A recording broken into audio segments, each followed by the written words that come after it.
ಕೇರಳವನ್ನು ದೇವರ ನಾಡು ಅಂತ ಕರೀತಾರೆ. ಇಲ್ಲಿ ದೇವಸ್ಥಾನಗಳು ಕೂಡ ಅನೇಕ ಇವೆ. ಅದರಲ್ಲಿ ಮುಖ್ಯವಾದ ದೇವಸ್ಥಾನ ಕೂಡ ಒಂದಿದೆ. ಅದೇ ದಕ್ಷ ಯಾಗ ನಡೆದ ಸ್ಥಳ. ಅದೇ ಕೊಟ್ಟಿಯೂರು ದೇವಸ್ಥಾನ.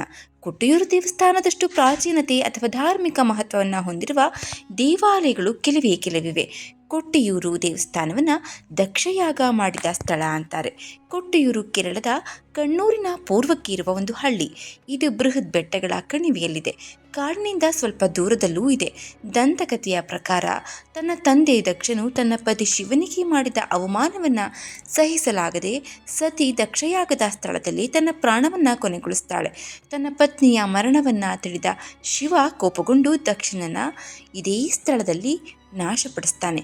ನಂತರ ಶಾಂತನಾದ ಶಿವನು ದಕ್ಷನನ್ನು ಮತ್ತೆ ಜೀವಂತಗೊಳಿಸ್ತಾನೆ. ಅವನ ಕಳೆದು ಹೋದ ತಲೆಯ ಬದಲಿಗೆ ಆಡಿನ ತಲೆಯನ್ನು ಇರಿಸಲಾಗುತ್ತೆ.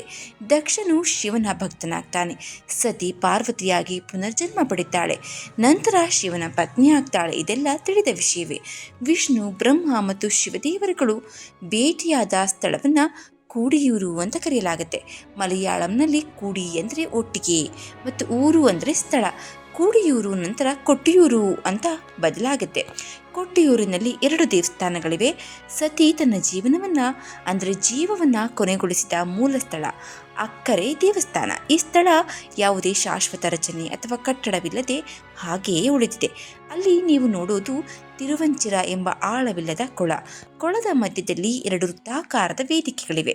ಕಲ್ಲುಗಳ ರಾಶಿಯಿಂದ ಮಾಡಿದ ಸರಳವಾದ ರಚನೆಗಳು. ಮಣಿಥರ ಎಂದು ಕರೆಯಲ್ಪಡುವ ಮೊದಲ ವೇದಿಕೆಯು ಸ್ವಯಂಭೂಲಿಂಗವನ್ನು ಹೊಂದಿದೆ. ಈ ಶಿವಲಿಂಗವು ಯಾರು ಅಲ್ಲಿ ಇಡುವ ಬದಲು ಸ್ವತಃ ಹುಟ್ಟಿಕೊಂಡಿದೆ ಅಂದರೆ ಸ್ವಯಂಭೂ ಅಂತ ಹೇಳಲಾಗುತ್ತೆ. ಶಿವನ ಉಪಸ್ಥಿತಿಯ ಪ್ರತಿನಿಧಿಯಾಗಿ ಪವಿತ್ರ ಕಲ್ಲನ್ನು ದೈವಿಕ ಶಕ್ತಿಯ ಮೂಲ ಅಂತ ಹೇಳಲಾಗುತ್ತೆ. 2ನೇ ಕಲ್ಲುಗಳ ರಾಶಿ ಸತಿಯ ಪ್ರತಿನಿಧಿಯಾದ ಅಮ್ಮರ ಕಲ್ಲು. ಅಕ್ಕರೆ ದೇವಸ್ಥಾನವು ಕಾಡಿನಲ್ಲಿದೆ. ಈ ದೇವಸ್ಥಾನ ವೈಶಾಖ ಹಬ್ಬದ ಅವಧಿಯಲ್ಲಿ ಕೇವಲ 28 ದಿನಗಳವರೆಗೆ ಮಾತ್ರ ತೆರೆದಿರುತ್ತೆ. ಈ ಸಮಯದಲ್ಲಿ ಈ ಸ್ಥಳಕ್ಕೆ ಸಾವಿರಾರು ಸಂಖ್ಯೆಯಲ್ಲಿ ಭಕ್ತರು ಆಗಮಿಸ್ತಾರೆ. ವರ್ಷದ ಉಳಿದ ಸಮಯ ಪೂಜಾ ಸ್ಥಳವು ಘಾಟ್ ಹೆದ್ದಾರಿಯ ಬಳಿ ಇರುವ ಇಕ್ಕರೆ ದೇವಸ್ಥಾನದಲ್ಲಿ ನಡೆಯುತ್ತೆ. ಇಕ್ಕರೆ ದೇವಸ್ಥಾನದ ಮುಂಭಾಗದಲ್ಲಿ ಹಾವಿನ ತೋಪು, ಐಲ್ಯಾರ ಕಾವು ಸಾಕಷ್ಟು ಆಕರ್ಷಕವಾಗಿವೆ. ದಟ್ಟವಾದ ಸಸ್ಯ, ಮರಗಳು, ಹಲವಾರು ರೀತಿಯಲ್ಲಿ ಹಾವುಗಳು, ಪಕ್ಷಿಗಳು, ಪ್ರಾಣಿಗಳ ರಕ್ಷಣಾತ್ಮಕ ಗೋಳವಾಗಿದೆ. ವರ್ಷದಲ್ಲಿ 2 ದಿನಗಳು ಮಧ್ಯರಾತ್ರಿಯಲ್ಲಿ ವಿಶೇಷ ಆಚರಣೆಗಳನ್ನು ನಡೆಸುವುದನ್ನು ಹೊರತುಪಡಿಸಿ ಕಾವು ಕೊಟ್ಟು ಕಟ್ಟುನಿಟ್ಟಾಗಿ ಪ್ರವೇಶವನ್ನು ನಿಷೇಧಿಸಲಾಗಿದೆ. ಮಳೆಗಾಲದಲ್ಲಿ ಬಾವಲಿ ನದಿಯು ಧಾರಾಕಾರವಾಗಿ ಹರಿಯುತ್ತೆ. ಭಕ್ತರಿಗೆ ಇದು ಪವಿತ್ರ ನದಿಯಾಗಿದ್ದು ವಯನಾಡಿನ ಬೆಟ್ಟಗಳು ಮತ್ತು ಕಣಿವೆಗಳ ಉದ್ದಕ್ಕೂ ಔಷಧೀಯ ಗಿಡಮೂಲಿಕೆಗಳ ಪ್ರದೇಶಗಳ ಮೂಲಕ ಹರಿಯುವ ನೀರು ಕೂಡ ಇಲ್ಲಿಗೆ ಬರುತ್ತೆ.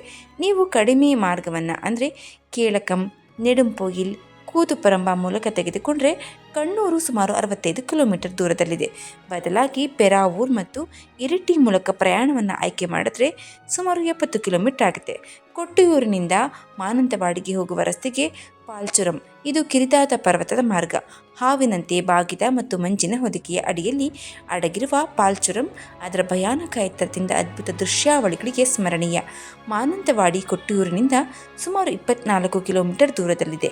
ಕಣ್ಣೂರಿನ ಈ ಪೂರ್ವ ಪ್ರದೇಶವು ಅರ್ಹವಾದ ಗಮನವನ್ನೇನು ಪಡೆದಿಲ್ಲ. ಇಲ್ಲಿ ಪ್ರಯಾಣಿಸುವ ಮೊದಲು ಮುಂಚಿತವಾಗಿ ಯೋಚಿಸಿ. ನೀವು ದೃಶ್ಯ ವೀಕ್ಷಣೆಯ ಉತ್ತಮ ಸಮಯವನ್ನು ಕಳೆಯಬಹುದು. ಭೇಟಿ ನೀಡಬಹುದಾದ ಸ್ಥಳಗಳಲ್ಲಿ ಪಾಲ್ಚುರಂ ಜಲಪಾತ, ಅರಳಂ ವನ್ಯಜೀವಿ ಅಭಯಾರಣ್ಯ ಕೂಡ ಸೇರಿದೆ. ಸ್ನೇಹಿತರೆ, ಒಟ್ಟಾರೆಯಾಗಿ ಕೊಟ್ಟೂರಿನಲ್ಲಿ ನೆಲೆಸಿರುವಂತಹ ಸ್ವಯಂಭೂ ಶಿವನ ದರ್ಶನವನ್ನು ಪಡೆದು ಮಹಾದೇವ ಮತ್ತು ಪಾರ್ವತಿಯ ಕೃಪಾಕಟಾಕ್ಷಕ್ಕೆ ಪಾತ್ರರಾಗಬೇಕು ಅಂತ ಭಕ್ತರು ದಿನದಿಂದ ದಿನಕ್ಕೆ ಹೆಚ್ಚಿನ ಸಂಖ್ಯೆಯಲ್ಲಿ ಧಾವಿಸ್ತಾ ಇದ್ದಾರೆ. ನೀವು ಕೂಡ ಮಹಾದೇವನ ಕೃಪೆಗೆ ಪಾತ್ರರಾಗಿ ಅಂತ ಕೇಳಿಕೊಳ್ತಾ ಈ ವಿಡಿಯೋವನ್ನು ಮುಗಿಸ್ತಾ ಇದ್ದೀನಿ. ಧನ್ಯವಾದ.